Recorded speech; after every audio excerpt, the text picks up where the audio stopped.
तो फिर चलो आज कंपटीशन हो ही जाए।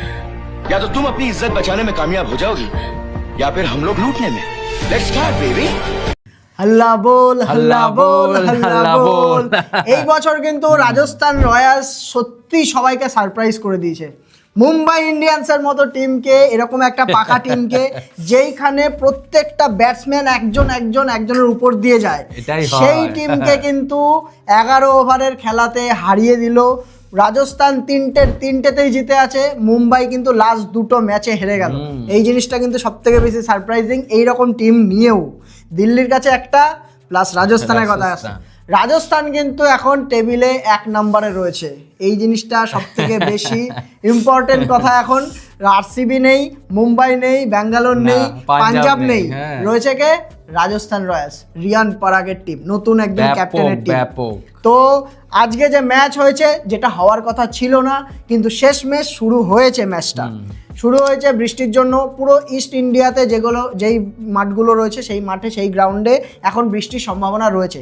আগের দিন আমরা কলকাতার খেলায় দেখলাম, আবার এখানে গৌহাটির মধ্যেও দেখলাম যে যেখানে হওয়ার কথা ছিলই না, শেষ ম্যাচ গিয়ে চালু হয়েছে 11 ওভারের ম্যাচ। অবশ্যই মানে তো ক্রেডিট গোস টু কে বলতো? গ্রাউন্ড স্টাফ অবশ্যই দারুণ। আর এই ম্যাচটা যে হয়েছে, কি যে ম্যাচ হয়েছে, এইটার ক্রেডিট গোস টু বৈভব সূর্যবংশী, যশস্বী জয়সওয়াল, সন্দীপ শর্মা, কে খেলেছে আর কে খেলেনি রাজস্থানে, প্রত্যেকটা প্লেয়ার একদম এসে। তো প্রথমে যদি আমরা ম্যাচের উপরে আসি, টস জিতে এখানে মুম্বাই তো খুব খুশি হয়েছে। অবশ্যই যে কোনো টিম খুশি হবে। প্রথমে হচ্ছে টস জিতবো, যেখানে বৃষ্টির খেলা আছে, পিচ ঢাকা রয়েছে, টস জিতবো, বোলিং করবো, ওটাতে মনে শুধু মুম্বাই জিতেছে। কিন্তু এইটাতে এই জিনিসটা মাঝে মাঝে কিভাবে ব্যাকফায়ার করে, এই ম্যাচটা তার প্রমাণ। শেষ অবধি দেখুন ভিডিওটা, আমরা কিন্তু এটা নিয়ে আলোচনা করব। আপনাদের মাথাতেও ক্লিয়ার হয়ে যাবে যে কেন আমি এই কথাটা বলছি। তো টিমের মধ্যে যদি আসি, আমরা টিমে সেরকম কিছু চেঞ্জ করেনি। মুম্বাই ইন্ডিয়ান্সে তো এমনি এত প্লেয়ার, আল্লাহ গাজানফারকে এনেছে আজকে সেন্টেনারের বদলে, আর ওদিকে তো আর কে খেলেছে? দীপক চাহার। দীপক চাহার তো আগের দিনও খেলেছে। হ্যাঁ, আর হচ্ছে রাজস্থানের টিমে কোনো চেঞ্জ নেই একদম, কারণ উইনিং টিম কেন ভাঙবে? আর যদি বলা হয় তোর ইয়ের কথা, কম ওভার বলে এখানে আমি একটা জিনিস বলতে চাই যে কম ওভার হয়েছে এখানে, 11 ওভার মানলাম। কি করলো 11 ওভার? এই ধরনের কম ওভার হলে কিন্তু পুরোপুরি ব্যাটসম্যানদের দিকে যায়, কিন্তু পুরো খেলাটা ক্রিকেট জিনিসটা কিন্তু পুরোপুরি ব্যাটসম্যানদের দিকে যায়। কেন 11 ওভার? ঠিক আছে, ব্যাটসম্যান কিন্তু সেম, ঠিক আছে, 11, সেই 10 জনকেই কিন্তু আউট করতে হবে। হ্যাঁ, 10 জনকে আউট করতে হবে। তাহলে এখানে বোলারদের ফায়দাটা কোথায়? বোলাররা 11 ওভার ধরে খাটাখাটনি করে 10 জনকে আউট করবে, আর ব্যাটসম্যানরা আসবে, জানে আমাদের হাতে 11 ওভার আছে, আমরা মানে যেমন পারবো মেরে খেলবো, আমাদের হাইয়েস্ট কত উইকেট পড়বে। আর এই জিনিসটা কিন্তু এই জায়গাটাই আমি মনে করি ভাবা দরকার, যখনই ওভার কমবে বোলারদের জন্য কোনো সুবিধা দাও। ডিএলএস মেথড আছে, কত রকমের কত এখন নিয়ম রয়েছে, নতুন নতুন নিয়ম রয়েছে, অনেক ডেলি বেসিস কোনো চেঞ্জ হচ্ছে একদম। তো রাজস্থান রয়্যালস প্রথমে ব্যাট দেয়। প্রথমে ভাই এটা তো আমরা জানতামই যে যখনই যশস্বী জয়সওয়াল আসবে আর যখনই বৈভব সূর্যবংশী আসবে, দুইজন একদম আগুন ফর্মে রয়েছে, আসলে কিছু দেখতে পারবো, কিন্তু তার জন্য এরকম তাই বলে প্রথম ওভারে তো দীপক চাহারের জয়সওয়াল 22 রান মেরে দিয়েছে। সেই সময় বুঝে গেছি ভাই হয়ে গেছে কাজ, কিছু একটা হতে চলেছে। তারপরের ওভারে শুরু আসলো এটা একটা স্টোরি বলবো, যে বুমরাকে 6 মারলে ডকুমেন্টারি হয়ে যায় বলে না সবাই, এটা একটা স্টোরি ছিল। স্টোরি মানে হিস্ট্রিতে সুন্দর করে শোনাই স্টোরিটা। প্রথম বল বুমরা ফেস করছে একটা 15 বছর বয়সী ছেলে, যার নাম বৈভব সূর্যবংশী। এই প্রথম জীবনে ফেস করছে তাকে। প্রথম বলে বুমরাকে 6, প্রথম বলে 6, সেকেন্ড বল থার্ড বল রান হলো, 2টো রান হয়ে, ফোর্থ বলে আবার 6।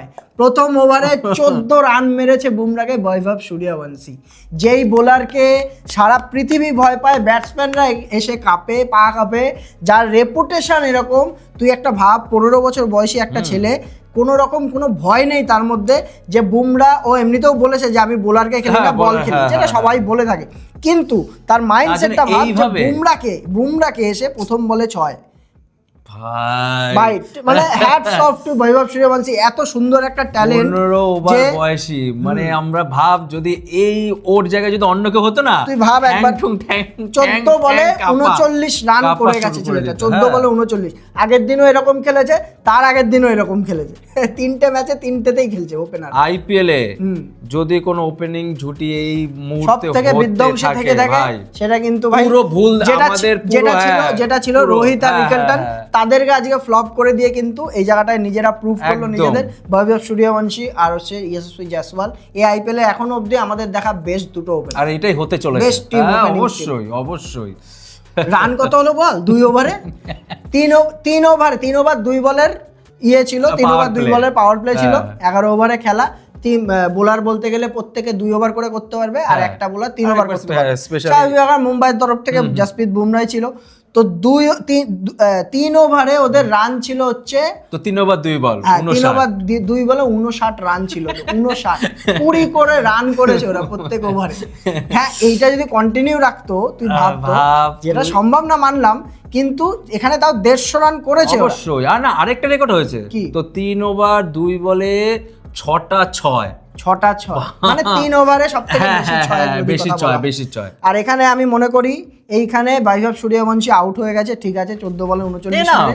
আর যার ক্রেডিটটা দিতে হবে এখানে Yashasvi Jaiswal, the boss, the original boss. ও যদি বস বেবি হয়ে থাকে আর বৈভব সূর্যবংশী, তাহলে কিন্তু ইয়শস্বী জয়সওয়াল হচ্ছে অরিজিনাল বস। আর এই প্লেয়ারটা ইন্ডিয়ান টি20 টিমে চান্স কি করে পায় না? তুই আমাকে বল। একদম, এটা ঠিক, কি করে পায় না? তার আগে শুভমান গিল কি করে যায়? ও আজকে তো না 2022 থেকে 21 থেকে খেলে আসছে, ঠিক আছে, প্রত্যেকটা ইনিংসে 500-র উপরে এরকম করে রান আছে, প্রত্যেকটা সিজনে রান আছে, তারপরেও টি20 তে চান্স পায় না কেন?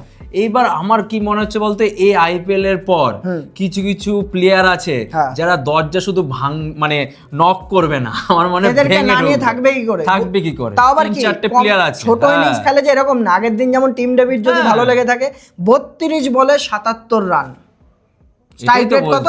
200-র উপরে, 200-250-র কাছাকাছি। 200 স্ট্রাইক রেট মানে টি20 তে এনাফ, কিন্তু তার থেকেও ভাই 250, আর কতটা বড় ইনিংস খেলছে সেটা দেখ। ছোট ইনিংস হলে আলাদা ব্যাপার, মানতাম যে না ঠিক আছে ছোট ইনিংস খেলে, যার জন্য এখানে পার্পল ক্যাপ, ঠিক আছে, পার্পল ক্যাপ কিন্তু পেয়ে গেছে জয়সওয়াল। আর ওদিকে বোলারদের মধ্যেও চলে আসে, বোলিং এর উপরে আসছে, যেটা বলছি আমরা। তো তারপরে আউট হওয়ার পরে কিন্তু ধ্রুব জুড়েল এসে টাইম ওয়েস্ট করেনি, এটা আমার বেস্ট লেগেছে। খেলতে পারেনি, আউট হয়ে গেছে। ওদের আল্লাহ গাজানফার 2টো উইকেট পেয়েছে ইম্পর্টেন্ট জায়গায় এসে, ধ্রুব জুড়েল উইকেটটা, আল্লাহ গাজানফারের মনে প্রথম উইকেট গেল। মুম্বাই খেলেছে যা মানে খেলেছে, মানে 2-1টা মনে খেলেছে। হ্যাঁ, আমার একটা শিকায়ত আছে, যেটা আমার একটা মানে প্রবলেম আছে, যেটা আমি মনে করি রাজস্থান রয়্যালস ফিক্স করতে পারে। আমি আগের ভিডিওতেও বলেছি রাজস্থান রয়্যালসের খেলাতে, এইটাতেও বলছি আমি, যে রাজস্থান রয়্যালস কিন্তু হেটমায়ারকে ইউজ করতে পারছে না। কারণ আমি বলছি, হেটমায়ার 3 নম্বরে খেলে কিন্তু এই বছর ওয়ার্ল্ড কাপে দেখেছি আমরা কেমন ব্যাটিং করেছে হেটমায়ার ওয়েস্ট ইন্ডিজের।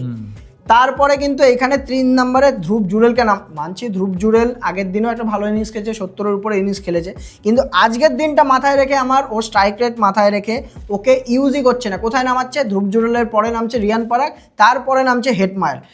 ওইখানে নামালে হবে না তো, তুমি 5 বল দেবা, 5 বল দিয়ে বলবা তুমি 15 রান করো, এরকম হবে না, খেলতে দিতে হবে না। যার জন্য তো কত 7 বলে 5 না 6 করেছে।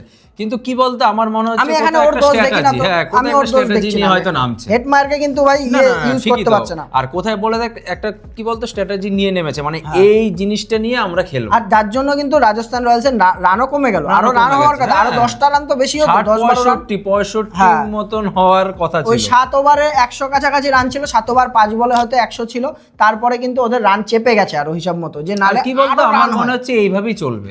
তো 3 নম্বরে ওই তোর ধ্রুব জুড়েল, 4 হচ্ছে রিয়ান পরাগ, আর 5 সিমরান হেটমায়ার, আর 6 জাদেজা মাদেজা যেরকম আসে সেরকমই আনবে। না আরেকজন আছে ফেরারা নেই কি, ডোনোভান ফেরারা, যাই হোক আজকে নামতে হয়নি। ডোনোভান ফেরারা আইপিএল এর এক্সপেরিয়েন্স এর জন্য খেলাচ্ছে না, স্বাভাবিক ব্যাপার, এরকম খেলায়নি। তো মুম্বাইয়ের ব্যাটিং এর উপরে আসি যদি আমরা, 150 রান 151 টার্গেট দিল মুম্বাই ব্যাটিং এ এসে। Surya Kumar flop, Ryan Rickelton flop, Rohit Sharma flop, Hardik flop. মানে আমি বলছি এখানে যেটা আমি বলেছিলাম প্রথমে ব্যাকফায়ার করার কথা, যে প্রথমে বোলিং নিলে যে চেস করতে চাইলেই যে ভালো এরকম জায়গায়, সেটা কারণ আমি কেন বলছি এটা, যেমন হচ্ছে যদি আমার 5 ওভারের খেলা হতো এখানে, তাহলে আমি মানতাম যে এক কথায় চোখ বন্ধ করে প্রথমে চেস করো। এখানে খেলাটা কিন্তু 11 ওভারে, রাজস্থান প্রথমে ব্যাটে আসলো, ওরা কিন্তু এখানে ওদের প্লাস পয়েন্ট কি, ওদের কোনো টার্গেট নেই, কিচ্ছু নেই হাতে, সেখানে ওরা পুরোপুরি ব্লাইন্ডলি একদম মেরে খেলবে, যত রান হবে হবে। মানছি 50-50 কেস, যে এখানে হয়তো 50% ফেল করারও চান্স ছিল। এখানে রাজস্থান রয়্যালস এই ইনিংসটার যে প্রমাণ তার যে সাকসেস হয়েছে এই ইনিংসটায়, তো 150 রান মেরে দিল এইখানটায়। তারপরে আসে মুম্বাই ইন্ডিয়ান্স, যে চেস করবে তারা। এই যখনই এরকম একটা সাকসেসফুল ফার্স্ট ইনিংস হয়ে যায়, আমি বলছি শোন, ফার্স্ট ইনিংস যখনই হয়ে যাবে, সেকেন্ড ইনিংসে এসে মুম্বাই ইন্ডিয়ান্স কিন্তু যখনই 150 রান পাবে, ওদের প্রথম থেকে শুরু করে লাস্ট অবধি রাজস্থান যেমন খেলেছে তার থেকে ভালো খেলে কিন্তু ম্যাচ করতে হবে। 5 ওভার অবধি 20 রান করে করা, এটা একটা ব্যাপার, আর 11 ওভার অবধি এই সেম পারফরমেন্স ম্যাচ করা, এটা কিন্তু খুব একটা কঠিন ব্যাপার। আমি এর জন্যই বলছি যে যদি ফার্স্টে চেস করো, 10 ওভারের নিচে হলে, 7-8 ওভারের নিচে হলে ফার্স্টে চেস করা ভালো, আর যদি 10-11 ওভারের উপরে হয় তাহলে কিন্তু একটা ফুল ফ্লেজেড ম্যাচই হয় ওটা, আমি মনে করি। কারণ T10 তো খেলা দেখেছি আমরা, T10 তো খেলা হয় না। আর আরেকটা কি বলতো, আরেকটা বিষয় কি বলতো, দেখ একটা রানে কিন্তু এক্সপেকটেশন থাকে যে আমরা 11 ওভার খেলবো, অপোজিশনকে আমরা হয়তো 100 কি 90 কি 100 কি 120 মধ্যে আমরা ওদেরকে ঠেকাবো। কিন্তু এখানে যখনই দেশ হয়ে গেছে না, দেখ এক্সট্রা, ওই যে বললাম তো হ্যাঁ, মুম্বাইকে 11 ওভার অবধি রাজস্থানের মতো খেলতে হবে, এক্সট্রা চাপ থাকে, বেটার খেলতে হবে। আর ওইখানে কিন্তু বড় বিশ্বের যত বড় তাবড় ব্যাটসম্যান হয়ে থাকে, তার উপরে আবার কি রাজস্থানের বোলিং এত স্ট্রং বেরিয়ে এসেছে এই বছর, যদি জিতে থাকে। আগের দিন তুষার দেশপান্ডে লাস্ট ওভার নিশ্চয়ই মনে আছে, আজকেও 2টো উইকেট আছে ওর নামে, প্লাস হচ্ছে জোফরা আর্চারের ওপেনিং স্পেল, আর আরেকটা বোলার যাকে আমি সবথেকে বেশি স্যালিউট করি, সবথেকে বেশি হাই রেট করি, সেটা হচ্ছে সন্দীপ শর্মার কথা। কি বোলার ভাই, পাঞ্জাবেও ভালো বল করে এসছে আগাগোড়ায়, রাজস্থান আসার পরে কিন্তু ওর ডিউটা পেয়েছে। আমি বলবো এখানে যে MS ধোনির মতো প্লেয়ারকে দাঁড় করিয়ে রেখে ম্যাচ হারিয়েছে, কত ম্যাচ যে জিতিয়েছে। ঠিক আছে, এখন যদি আমরা লিস্ট বের করি, এই ম্যাচটার মধ্যেও আসি, প্রথম ওভারে মনে হয় কত 4 রান দিয়ে 1 উইকেট, প্রথম ওভারেই রোহিত শর্মার উইকেট, যে সবথেকে এখন মুম্বাই সবথেকে বেশি খতরনাক প্লেয়ার, কিন্তু পাওয়ার প্লেতে বল করে রোহিত শর্মার মতন উইকেট নিচ্ছে। নান্দ্রে বার্গার সেও ফর্মে রয়েছে। যখনই একটা টিম যখনই উপরে ওঠে, তার কিছু কিছু জিনিস, ছোট ছোট নুয়ান্সেস বোঝা যায় যে ব্যাটে কেউ না কেউ এসে করে দিচ্ছে। প্লাস হচ্ছে বোলিং ডিপার্টমেন্ট যদি একমাত্র পারফর্ম করে সব থেকে ভালো, তাহলে বোঝা যায় সেই টিমটা উপরে ওঠার চান্স রাখে। নান্দ্রে বার্গার ভালো বল করছে, 2 উইকেট পেয়েছে।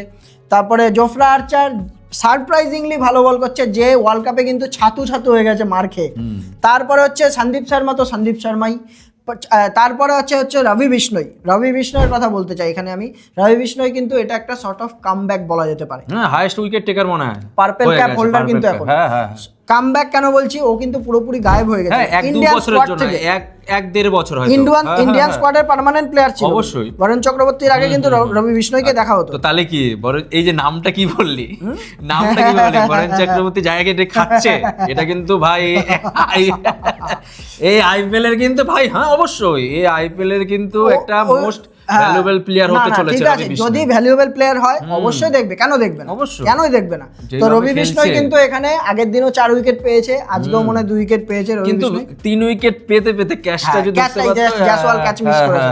আর মুম্বাইয়ের তরফ থেকে বললাম, রাজস্থানের বোলিং এর কথা বললামই, যে এরকম করছে, যদি এরকম চালাতে থাকে রাজস্থান কিন্তু অনেক উপরে যাবে। আর আমার মনে হয় IPL এর মোটামুটি প্রথমে 3টে ম্যাচ জিতে থাকা মানে বিশাল পাস পয়েন্ট। এটাই বলছি, IPL এ 2-3টে মোটামুটি ইয়ের অবধি তোর হচ্ছে টিমের মধ্যে আমার মনে হয় বেস্ট রাজস্থানের বোলিং চলছে। আমরা আমাদের কথা একটু চেঞ্জ করছি, আমরা রাজস্থানকে রাখিনি, কিন্তু যা দেখা যাচ্ছে এখন আমরা একটা এইরকম ভিডিও আনার চেষ্টা করব যে এখন অবধি হয়ে প্লে অফে কে উঠতে পারে, এটা চাই কিনা একবার কমেন্ট করে। আমাদের তো 3টে কনফার্ম রয়েছে, কিন্তু আর 2-1টা টিমের মধ্যে আমরা সেই একটা ভিডিও নিয়ে আসবো যে কে উঠতে পারে, ঠিক আছে। আর হচ্ছে ওইদিকে মুম্বাইয়ের যতক্ষণ মানে এমনি তো একদমই মনে হয়নি যে তার চান্স আছে। 123 রান অবধি গেছে, কার জন্য গেছে? সেফরান রাদারফোর্ড আর হচ্ছে তোর নামানধীর, এই দুটো প্লেয়ারের জন্য মনে হচ্ছিল যাচ্ছিল, কিন্তু ঠিক আছে এইসব ম্যাচে 10-12 রানেই ভাই হারে, এইসব ম্যাচ এরকমই হয়। তাই বলে এরকম হবে না যে 80 রানে আউট হয়ে গেল উইকেট, আর এখানে এরকম হবে, এইসব ম্যাচ এরকমই হয়। পুরোপুরি তো ডমিনেট করেছে রাজস্থান। রাজস্থান ডমিনেট করেছে। এখানে আর কোনো কথা তবে হবে না। ম্যাচটা দেখে মজা পেয়েছি, খুবই মজা পেয়েছি বলতে গেলে, যে লেট নাইট শুরু হয়েছে তো লেট নাইট মজা দিয়ে গেছে, মুদ্রা কথা যার জন্য আমরা এক্সাইটমেন্ট হয়ে একদম ভিডিও নিয়ে চলে এসেছি আপনাদের জন্য। ঠিক আছে, তো ঠিক আছে, যাই হোক এখানে রাখছি আমরা। আর কলকাতার ম্যাচের প্রিভিউ নিয়ে আসবো, এটা প্ল্যান করা আছে আমাদের, কলকাতা লখনৌর ম্যাচের প্রিভিউ। আর কলকাতাকে রেডি রাখো, মানে এমন কিছু বলার আছে। ভিডিওটা কিন্তু কালকে আজকে সন্ধ্যাবেলায় চলে আসবে, আজকে সন্ধ্যাবেলায় চলে আসবে। ভিডিওটা কিন্তু ফলো করে রাখবেন। এর জন্য বলি বেল আইকনটা একবার দাবিয়ে দেন, তাহলে কিন্তু নোটিফিকেশন আরো এক্সাইটমেন্ট ভিডিও নিয়ে আসছে আমরা খুব শীঘ্রই। কলকাতার উপরে এই ভিডিওটা আসছে। তো আজকের ভিডিও এইটুকুই রাখছি। ভালো লাগে তাহলে লাইক করুন, কমেন্ট করুন, চ্যানেল সাবস্ক্রাইব করুন। আপনারা জানেন সব, যেভাবে সাপোর্ট দেখাচ্ছেন ওইভাবে দেখিয়ে যান। ইউটিউবটা শুধু সাপোর্ট দেখালেই হবে। জয় জয়, আজকের মতো বাই।